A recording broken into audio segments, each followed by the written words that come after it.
మహాగణుడు మహోన్నతుడు సర్వశక్తి సంపన్నుడైన దేవాది దేవునికి మన ప్రభువైన యేసుక్రీస్తు వారికి ప్రశస్తమైన నామములో కృతజ్ఞతాస్తుతులు సమర్పిస్తూ ఈ వాక్య ధ్యానాంశం కొరకు సిద్ధపడుతున్న ప్రియ సహోదరి సహోదరులందరికీ నా హృదయపూర్వకమైన వందనాలు తెలియజేస్తా ఉన్నాను. ప్రభునందు ప్రియులారా, ఈ సమయంలో గతంలో మనం ప్రకటించుకున్నట్లుగా ఇది నిజమా అనేటువంటి శీర్షికలో మనం ఈ సమయంలో మరొక అంశంగా మారు మనసు అంటే బట్టలు, నిష్టలు, అలవాట్లు మార్చుకోవటం. ఇది నిజమేనా? దేవుని వాక్యం అలాగే చెప్తుందా? దేవుడు అలాగే బయలుపరచాడు అనే సంగతులు ఈ సమయంలో మనం వాక్యం ద్వారా పరిశీలించి ఏది నిజమో ఏది అబద్ధమైనటువంటిది తెలుసుకునే ప్రయత్నం చేద్దాం. మొదటగా మనం గమనించినప్పుడు దేవుని ఎదుగు వచ్చే ప్రతి వ్యక్తి జీవితంలో మారు మనసు అనేటువంటిది అతి ప్రాముఖ్యమైనదిగా మనం గమనిస్తూ ఉంటాం. మారు మనసు లేకపోతే నశించిపోతామనేటువంటి హెచ్చరికను బైబిల్ గ్రంథం మనకి ఇస్తా ఉంది. అలాగనే మారు మనసు పొందినట్టుగా నటించే వారి విషయంలో కూడా తీవ్రంగా హెచ్చరిస్తూ ఉంది. అసలు ఎందుకే మారు మనసు అంటే అర్థం ఏంటి? రెగ్యులర్ గా మనం ధరించేటువంటి బట్టలు మానేసి ఒక ప్రత్యేకమైనటువంటి రంగులు కలిగిన దుస్తులు ధరించి మేము పలానా భక్తులము, పలానా దేవుని యొక్క బిడ్డలమని బట్టల ద్వారా చాటించటమే మారు మనసా? లేక మనం చేసేటువంటి కొన్ని అలవాట్లను మానుకొని దైవ సంబంధమైన అలవాట్లుగా కొన్నింటిని నేర్చుకుని వాటిని చేసుకుంటూ పోవటమే మారు మనసా? వాస్తవానికి బైబిల్ గ్రంథం ఏం చెప్తుంది మారు మనసు గురించి? ఇది వాస్తవానికి అలవాట్లకో ఆచారాలకో దేహంలో కనపరిచేటువంటి దృశ్యమైన వాటికి సంబంధించినటువంటి విషయం కాదు. ఇది పూర్తిగా మనిషి యొక్క మనసుకు సంబంధించినటువంటి అంశం. మనసులో ఈ మార్పు అనేది రాకపోతే ఎన్ని అలవాట్లు మారినా, ఎన్ని పద్ధతులు మారినా అవన్నీ కూడా వృధాగానే ఉంటాయని గ్రంథం మనం తెలియజేస్తా ఉన్నాం. కనుక బైబిల్ ప్రకారం మారు మనసు అంటే కేవలం బట్టలు మార్చుకోవటం, బాహ్యమైన నిష్టలు పాటించటం, లేదా మంచి అలవాట్లు నేర్చుకోవటం మాత్రమే కాదు. ఇది అంతర్గతమైనటువంటి మార్పు, లోపల మనసులో జరగవలసినటువంటి మార్పు. అనగా ఆలోచనలు, బుద్ధి, తలంపులు, కోరికలు, వీటి విషయంలో కలగవలసినటువంటి మార్పు. ఇది మనస్సును మార్చుకోవటం అనేటువంటి దాని గురించి గ్రంథంలో చెప్పబడిన కొన్ని సంగతులు మనం పరిశీలించే ప్రయత్నం చేద్దాం. మారు మనసు అంటే మొట్టమొదటిగా మనం గమనిస్తే హృదయపూర్వకమైనటువంటి మార్పు, లేక హృదయానికి సంబంధించినటువంటి మార్పు. అనగా ఒక వ్యక్తి పాపము పట్ల తను కనపరిచేటువంటి హేయమైన వైఖరి, అంటే పాపం అంటే ఆ వ్యక్తికి రోత పుట్టాలి, అది మారు మనసు అంటే. పాపం విషయంలో అతడు బాధపడేవాడుగా, దాన్ని చూస్తున్నప్పుడు ఒక రకమైన అసహనానికి గురయ్యేటువంటి వ్యక్తిగా మారిపోవాలి, అది మారు మనసు అంటే. రెండవది, మారు మనసు అంటే కేవలం బాహ్య ప్రదర్శన కాదు. అది ఇంతకు ముందు అనుకున్నట్లుగా బట్టలు మార్చుకోవటము, అలవాట్లు మార్చుకోవటము అలాగదా బాహ్య సంబంధమైన ప్రదర్శన కాదు. హృదయ అంతరాంగంలో నుంచి దేవుని వైపు తిరగటం, అంటే మనస్సును దేవుని వైపు తిప్పటం అని. నిజంగా ఇలాగ హృదయపూర్వకమైన మారు మనసు పొందిన వారి యొక్క వైఖరి ఎలాగుంటుంది అనంటే, వారు పాపము నుండి దేవుని వైపు మళ్ళే ప్రయత్నం చేస్తారు, మళ్ళుతారు. అప్పుడు ఒక వ్యక్తి, మారు మనసు పొందిన వ్యక్తి, తన పాపాన్ని ఒప్పుకుంటాడు, దాచిపెట్టి కప్పుకోడు. అలాంటి వాడు వర్ధిల్లరు అని గ్రంథం స్పష్టంగా చెప్తా ఉంది. రెండో విషయం ఏంటంటే, దేవునితో ఒప్పుకున్న పాపాన్ని విడిచిపెడతాడు, అది మారు మనసు అంటే. మూడవది, దేవుని వైపునకు మళ్ళటం, అంటే దేవుని వైపునకు వెళ్ళటం, దేవునికి దగ్గరగా జీవించే ప్రయత్నం చేయటం, ఇది నిజమైనటువంటి మారు మనసు. దీనికి సంబంధించిన ఒక వచనాన్ని మనం జ్ఞాపకం చేసుకున్నట్లయితే, ఇర్మియా గ్రంథము 4వ అధ్యాయము 3వ వచనంలో దేవుడు ఇలా తెలియజేస్తా ఉన్నాడు ఇశ్రాయేలు గురించి. యోధా వారికి యెరూషలేము నివాసులకును యెహోవా ఇలాగ సెలవిచ్చుచున్నాడు, ముళ్ళ పొదలలో విత్తనములు చల్లక మీ బీడు భూములను దున్నుడి అన్నాడు. వాస్తవానికి వారికి వ్యవసాయం చేసే దాని గురించి చెప్పట్లేదు దేవుడు, వాళ్ళ హృదయ సంబంధమైన స్థితిని గురించి మాట్లాడుతా ఉన్నాడు. అనగా వారు దేవుని వాక్యాన్ని వింటున్నారు, మారు మనసు పొందేమని చెప్తున్నారు, మారు మనసు పొందేమని ఇతరులకు తెలిసేటట్లుగా ప్రవర్తిస్తున్నారు, కానీ వాళ్ళ హృదయాలలో ఉన్నటువంటి ముళ్ళ పొదలు వంటి బుద్ధులు మాత్రం పోలేదు. అందుకే దేవుడు ఏమన్నాడు అంటే, ముళ్ళ పొదలలో విత్తనములు చల్లక. విత్తనము అనేది దేవుని యొక్క వాక్యము. లూకా సువార్త 8:11 గమనిస్తే విత్తనము దేవుని వాక్యము అని యేసుప్రభువు చెప్పారు. కనుక అలాంటి శ్రేష్టమైనటువంటి విత్తనాన్ని ముళ్ళ పొదలలో చల్లితే ఏమవుతుందంటే మొలుస్తుంది, కానీ ఎదగటానికి అవకాశం ఉండదు. ఆ ముళ్ళ పొదలు ఈ విత్తనాన్ని అడిచేస్తాయి. అంటే మార్పు చెందనటువంటి రోతైన దుర్మార్గపు మనస్సులను మనం విడిచిపెట్టకుండా నేను మారిపోయాను అని చెప్పేసి అనటం ఇదే స్థితిని సూచిస్తా ఉంది.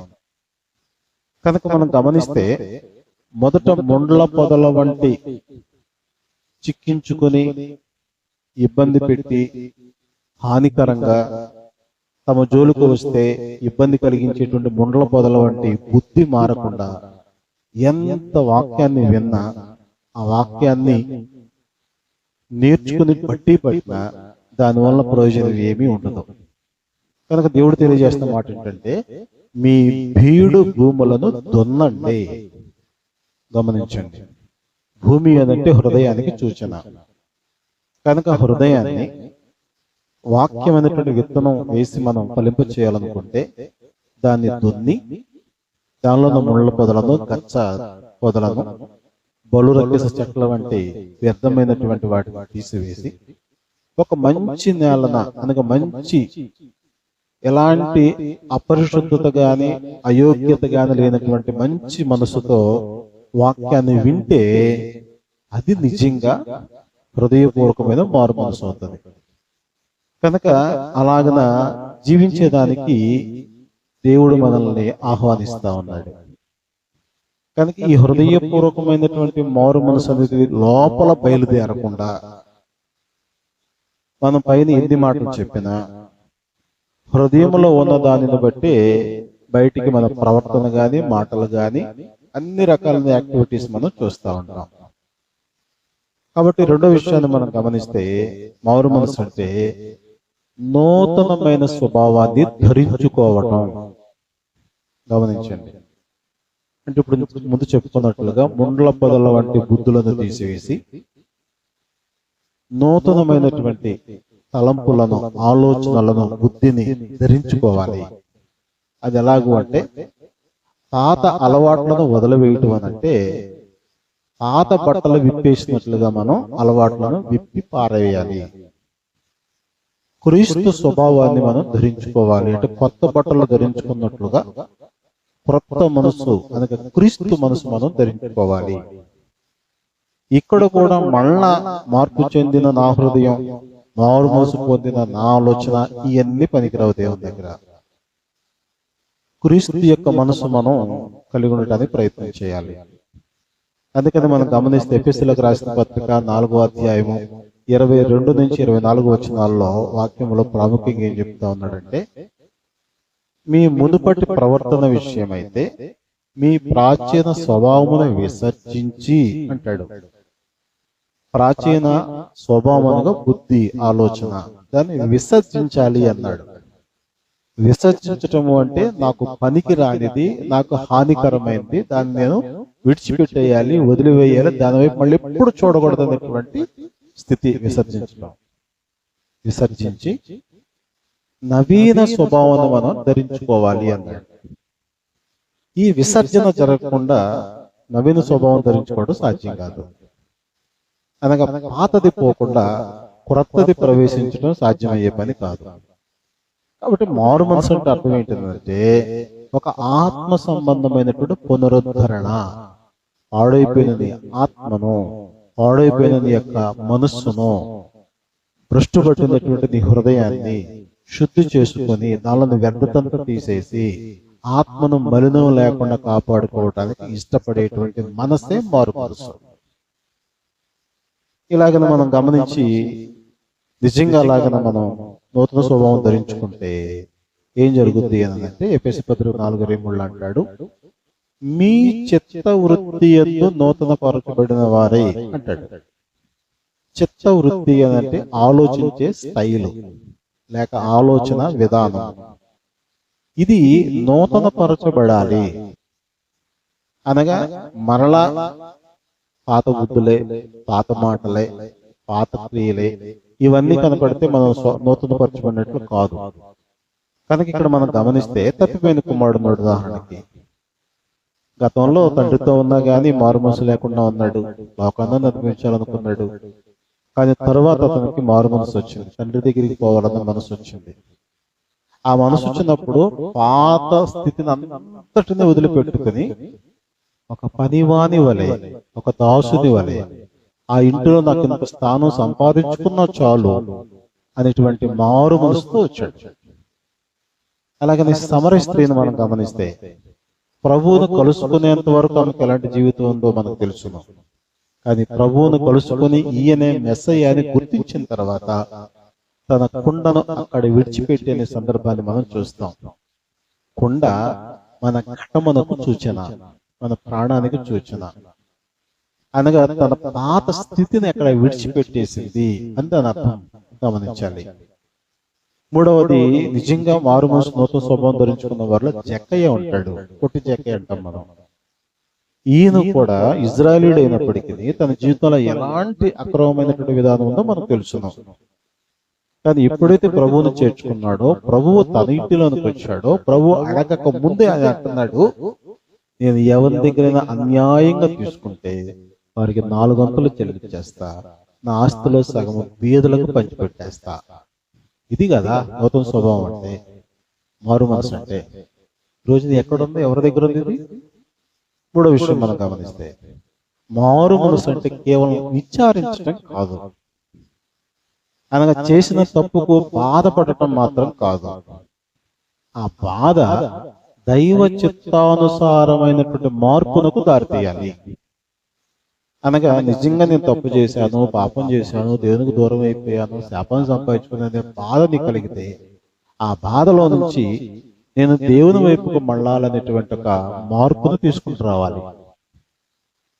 మనం గమనించినట్లయితే అపోస్తల కార్యములు 5:20 ఏమంటాడంటే, ఈ జీవమును గూర్చిన మాటలన్నీ ప్రజలతో చెప్పడని వారితో నేను. అనగా పేతురు యోహాను చెరసాలలో పెట్టారు, దూత వాళ్ళని విడిపించాడు.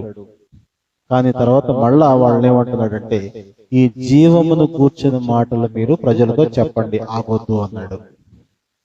అంటే మారు మనసు తెచ్చేటువంటి క్రీస్తు యొక్క మాటలు జీవపు మాటలు.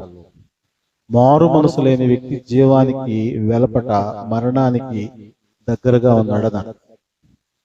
కనుక మనం గమనిస్తే కొరింథీయులకు రాసిన 2వ పత్రిక 7:10 అంటాడు, దైవ చిత్తానుసారమైన దుఃఖము రక్షణార్థమైన మారు మనసును కలుగు చేయును అంటాడు.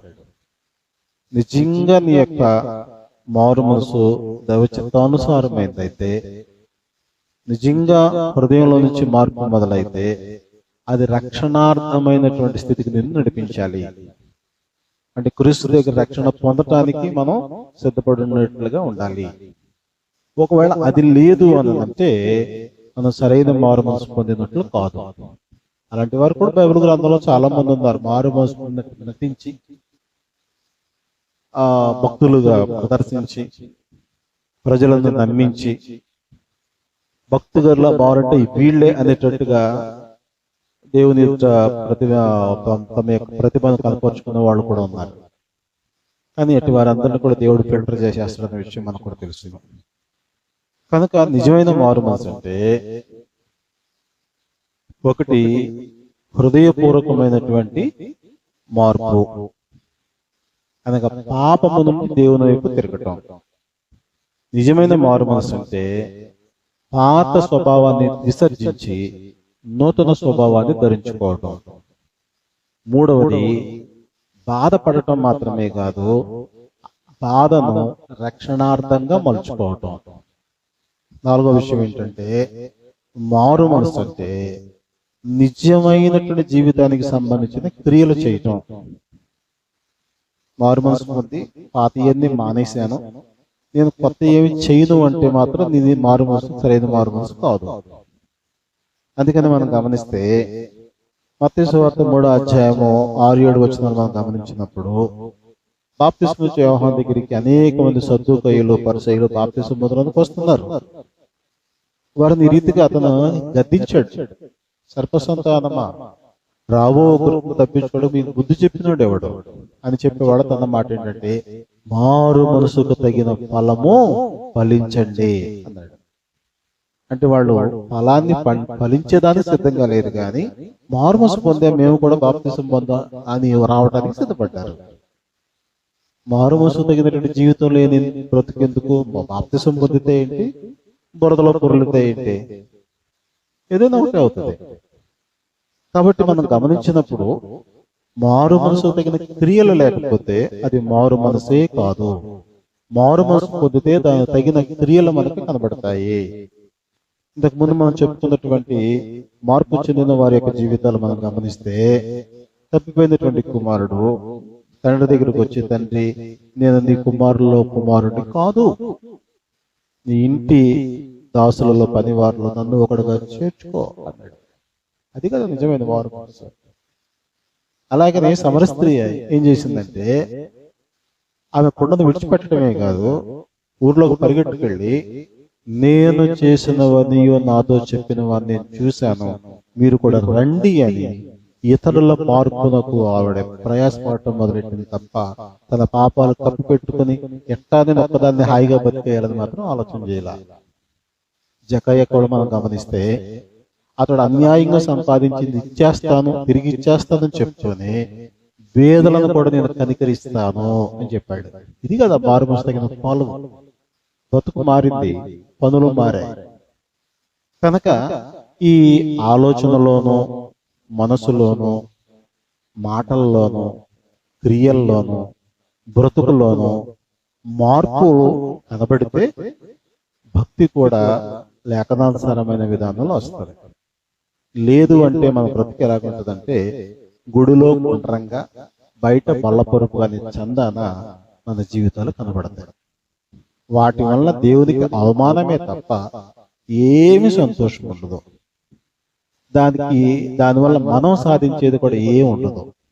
పైగా నటించి వేషధారణతుండేటువంటి వారిని దేవుడు అసలు క్షమించనన్నాడు. వేశ్యనైనా క్షమిస్తాను కానీ వేషధారిని క్షమించను అన్నాడు. కాబట్టి మార్పు చెందకుండా మార్పు చెందినట్టు నటిస్తే అది ఇంకా మారు మనసు పొందని జీవితం కంటే ప్రమాదకరమైన జీవితం అనే వాస్తవాన్ని గుర్తిస్తే మంచిది. కనుక ప్రకటన గ్రంథాలు అంటాడు 2వ అధ్యాయం 10వ వచనంలో, మరణం వరకు నమ్మకంగా ఉండు. మారు మనసు పొందావా, చివరి వరకు నమ్మకంగా ఉండు. 10 దినాలు శ్రమలు వస్తాయి, ఆ శోధనలు వస్తాయి, కానీ వాటిలో కూడా నువ్వు స్థిరంగా ఉంటావు. అప్పుడు నేను నీకు జీవ కిరీటం ఇస్తానని ప్రభు చెప్పారు. కాబట్టి ప్రియ సహోదరి సహోదరులారా, ఏది నిజమంటే, మారు మనసు అంటే బట్టలను, నిష్టలను, అలవాట్లను, పద్ధతుల్లో మార్చుకోవటం మారు మనసు కాదు. అది మారు మనసులో ఒక చిన్ని భాగం మాత్రమే. దానికంటే ముందు మొదట హృదయంలో మార్పు రావాలి, నూతన స్వభావం ధరించుకోవాలి. అలాగనే విచారించడం మాత్రం కాకుండా రెమెడీ ఆలోచించి దేవుని యొక్క నిజమైన రక్షణ సంపాదించుకోవాలి. 4వది, క్రియలతోని మారు మనసును పరిపూర్ణం చేయాలి. ఇలాంటి మారు మనసు కలిగినటువంటి వారిని దేవుడు అంగీకరిస్తాడు. అందుకని మనం గమనిస్తే లేఖనానుసారమైనదేనా మన మారు మనసు అనేది మనం పరిశీలించుకోవాలి. అలాగా దేవుని యొక్క క్రియలను ఎరిగి ఇప్పటికైనా ఒకవేళ మనం అటు ఇటుగా ఉంటే లేఖనానికి అనుకూలంగా ఉండే మారు మనసును పొంది, ఎందుకంటే పౌలు లాగా అప్పుడు దాకా మంచి మత నిష్ట గలవాడే యోధా మతంలో, కానీ అతని మారు మనసు లేఖనానుసారం అనేది కాదని గుర్తించి క్రీస్తు మార్గానికి వచ్చాడు. అలాగే 3000 మంది బాప్తిసం పొందిన వాళ్ళు కూడా యోధ మతంలో ఉన్న వాళ్ళే, వాళ్ళు కూడా వాళ్ళకి మారు మనసు ఉంది, దేవుడు తెలుసు. కానీ వాళ్ళ మారు మనసు జీవానికి తీసుకుని వెళ్ళదో అనే విషయం వాళ్ళు గుర్తించినప్పుడు క్రీస్తు దగ్గరకు వచ్చి నిజమైన మారు మనసును పొందారు. అది నిజమైన మారు మనసు అంటే. ప్రభు అంటారు, ఒకవేళ మీరు మారు మనసు పొందకపోతే నశించిపోతారు అని చెప్తాడు. కాబట్టి ఈ హెచ్చరికను బట్టి మన మారు మనసు నిజమైందేనా, అది వాక్యానికి సరిసమానంగా ప్రామాణికంగా ఉందా ఉంటే సంతోషం, దేవునికి స్తోత్రం, ముందుకెళ్దాం. ఒకవేళ లేకపోతే నటించొద్దు, కప్పిపెట్టొద్దు, వేషం వేయొద్దు, నమ్మించే ప్రయత్నం చేయొద్దు. అన్నిటి వల్ల నష్టమే. అలాంటి భయంకర నష్టం నుంచి తప్పించబడి మారు మనసు పొంది దేవునికి ఫలించే వారిలో మనం ఉండాలని కోరుకుంటూ ఈ కొద్ది మాటలు ముగిస్తా ఉన్నాను. మీ అందరికీ వందనాలు.